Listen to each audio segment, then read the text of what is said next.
చితి మంటల సహగమనం ఒకసారి బలి చేస్తుంది. పతి విడిచిన సతిగమనం ప్రతి నిమిషం రగిలిస్తుంది.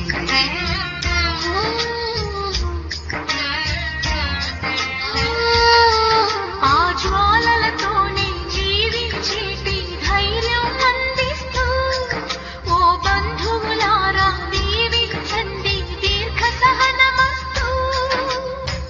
నువ్వు రామా మాంగల్యమా వివాహపు వేదికలో నిన్ను ముడేసిన నిన్నటి వేళకి విడాకుల వేడుకలో నేడు తెంపడం నేర్పడానికి పందిరి వేసిన ఆకాశానికి